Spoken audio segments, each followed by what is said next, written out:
You're now tuned to the plug of Audionet. It's your boy Cool Kid. It's your girl T. And my special guest just walked in the building. I'm going to let her introduce herself from Charlotte 704. Yo, yo, yo, it's your girl Chantaul. I am from Charlotte, North Carolina. I am repping the 704 and the 919 right now. So. Oh, okay. Okay. All right. What's been going on with you? I just really been really grinding. I got a couple of great situations just coming up. I can't really announce it right now. But January 12th, 2016, just be on the lookout. I will be announcing something very, very, very important. It is dealing with BET. So just really be on the lookout for that. I just dropped a single called Tonight. It was produced by Crazy Figs and written by Charnel. So that will be available on iTunes within about a week. So I'm excited. All right. Before we get to the single, I'm going to bring you back a little bit. Let the people know a little bit about you as far as the music.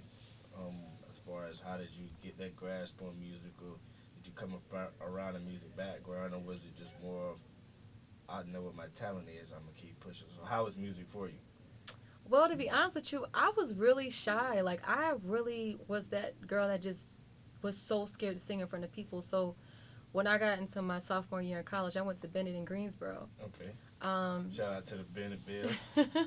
So when I got into my sophomore year, I did move to Durham, but it was only for a couple of weeks. And then I ended up moving to Harlem. Honestly, being out there in Harlem just taught me how to really grind and hustle. After that, I appeared on BET. I think being homeless in Harlem was the reason why I started music, because I felt like, okay, I have something to say to my generation.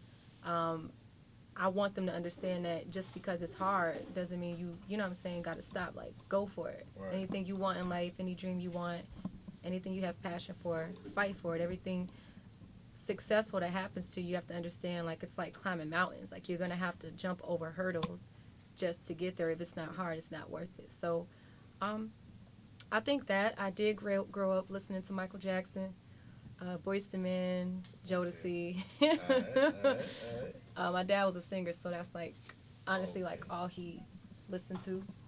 That's where you get the music. You get more of the music from your father. Yeah. So I guess you was around the house trying to sing the Boyz II Men, the Michael Jackson. Or was it more of you just hearing how their artistry as far as singing, and you just took that and tried to apply it to your own personal talent to help that grow you as an artist? Honestly, I thought I was Michael Jackson when I was young. Like, I had the hat, you know what I'm saying? I had the You had the hat. glove, too? I did, though. I had my dad's gloves, though, so they was kind of big. Yeah. I had the high white socks, but I would always put the white socks over my black little leggings and stuff like that. I thought I was Michael Jackson, so. Okay. So then from being in Harlem, being homeless in Harlem, and then coming back down to North Carolina, is that when you started putting your feet to the ground and started doing a lot of stuff with music, or what was the chronological order with that? Honestly, being out there when I was homeless, I was writing a lot. So, like, I just wrote nothing but songs. It really was just my thoughts, to be real with you. And, like, I remember hearing something about BET Wild Out Wednesday when I came back to Charlotte. So I was like, yo, I'm about to get on there. A lot of people thought I was crazy. Mm-hmm. Yeah. I auditioned against 100 contestants in Charlotte, and I won. So I got a chance to perform live on BET. Okay. After that, after losing on BET by 1%, I came back to Charlotte, and I just started going hard with my music. I started booking shows. I had opened up for Nipsey Hussle. That was pretty cool. Okay. Melanie Fiona, Jay Holiday Silk, Life Jennings, Raheem Devine, Luke James, Adrian Marcel, Tank. The list goes on. Mm-hmm. Started doing shows, started rocking with live bands. That's kind of what I grew up around anyway. I grew up in church, so, you know, I grew up on a choir. And been managing my career 4 or 5 years, booking all my shows, doing all the business, the wardrobe, the hair, just everything. Mm-hmm. Making sure I had a dressing room. It was definitely challenging just managing your own career and being a woman in this industry, because being a woman in this industry is very hard. They look, males look to you to do certain things, and I was very strong, which was a blessing. Like I was a very strong person, and I would tell them like, I'm not what. Listen, I'm talented enough to get this gig, or I'm talented enough to make this happen. I don't have to lay on my back just to make certain things happen for my career. So. Okay, all right. Well, we got Chantaul in the building. It's your boy Cool Kid. We'll be right back. Plug Audionet. It's your boy Cool Kid. And we got my special guest, the lovely Chantaul's in the building. What up, what up, what up? So, we left off. You was homeless in Harlem.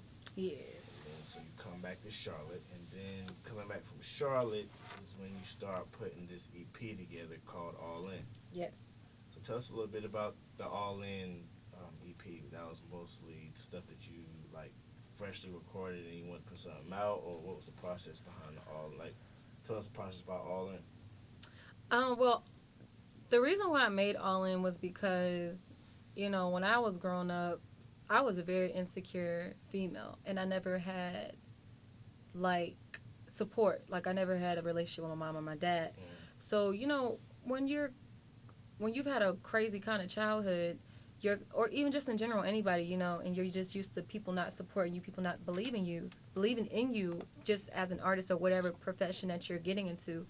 I created the EP called All In because it was my way of basically telling anybody out there who's fighting for a dream, like, go all in. Even if people don't support you, even if they don't support your vision, like, still go at it. So when I did All In, it was to get music out. All In was some of the first records I ever did. I hadn't been in the studio before that. I was just a chick that just knew how to sing in church on the choir. Okay. So it was more so just to get myself out there. It was more so to show people what I could do, what I was capable of doing. I wasn't just this church singer. I was actually a artist. I was someone that could actually make records and even perform those records live. So. All right, so what were some of the records that was off of the All In EP that you started to get more noticeable? People started noticing you from? Dreaming. Okay.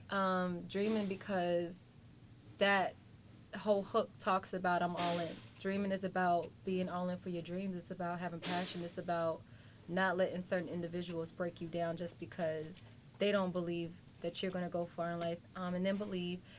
I got a lot of good feedback on Believe because funny story is when I went actually into my producer's studio one day, I told him, I was like, yo, I want to do something with, like, I just want a Jodeci feel to a record, like, and he just went crazy. He was like, oh, you want to do a Jodeci feel to a record? So that's when we came up with Believe. And Believe was actually based off of, I think Jodeci had a song called If You Believe or something like that. Yeah. So we kind of, like, based it off of that actual song. So.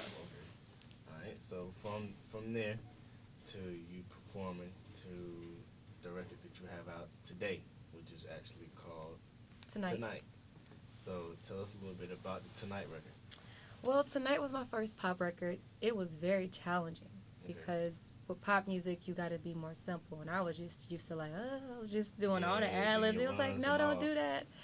But Tonight, most of my music most of my music are power songs for women, as well as males. But I do my music more towards the women. Tonight was basically about females, how we go through crazy relationships and these just dudes that just don't know what it means to court a woman or don't know how to treat a woman. We go through the struggle of trying to be noticed in a field full of a lot of men and them not really respecting us as women. So Tonight was basically like, okay, well, you know, for one night, I'm just going to say, forget everything that's going on in my life, all the craziness, and I'm just going to party for one night. You know, I'm going to go in for one night. I'm not going to worry about what anyone thinks. I'm just going to do me for one night. So that was kind of the vision behind Tonight. It is a party song. It's more of a drinking song. So something you could definitely hear like in the EDM clubs. All right, guys, you're about to listen to my new single called Tonight, produced by Crazy Figs, written by Chanel. Chanel, I hope you enjoy. All right, now tune to the plug. We'll be back.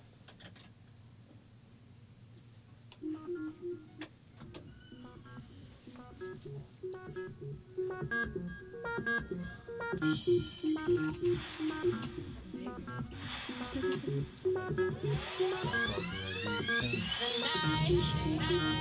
come, and the mood is right. Unleash your beast inside, out on the prowl. Feel the rhythm, and let the music take control. I control it. Hold on tight and just go it. Let out all the energy, come on up, you're drinking with Lord. And wanna fly,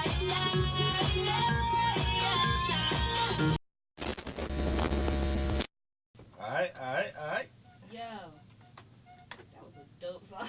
Word, I Yeah, like, appreciate I'm that. into pop music, so it's like, you know, it's like one of those songs where it just made me want to go out. Like, I want to go out. I really got to make some moves tonight. What y'all trying to do? No, but, you said, okay, so this song, you never done a pop song. This was your first one? Yeah, it was real. I was in the studio for 10 hours. Like, it took 10 hours to record this record because that's how challenging it was for me. So how do you feel about it? Like, I'm happy because I'll be honest with you, I was in the studio crying like I don't even want to do this no more. Like it was just I wasn't used to doing pop music.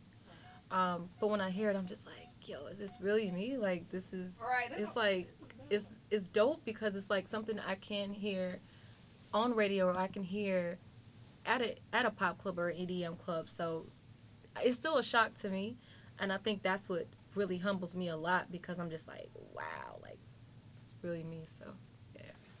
That's good. I'm glad you stepped out of your comfort zone. So is there a place where the people can get this song? Well, it is going to be available on iTunes on November 9th. So they'll be able to purchase it. Well, I definitely want I want my first album to be an album that people can listen to 20 or 30 years from now. Okay. I want my first album to be my best album. Something that I can use to go on a world tour with or just to create a tour with. I want different age groups from ages 6 all the way to age 50. I want them to be able to listen to my music and listen to it years from now. I don't want to just be one of those artists who just makes a hit for the moment. I want this hit to be something you can hear on movies, an album that you can hear on commercials, in children movies, in regular movies, and stuff like that. So that's always the goal, yeah. the overall goal. And I see why you say that you can get lost in artists. I'm not just saying per se. I'm just saying artists in general can get lost in being. They think of something small to have that momentum, but really it's a worldwide business. It's definitely international business. Definitely with this record, I know it's definitely gonna be international. I'm not even. I hope I'm praying on that. You know. Yeah, yeah. But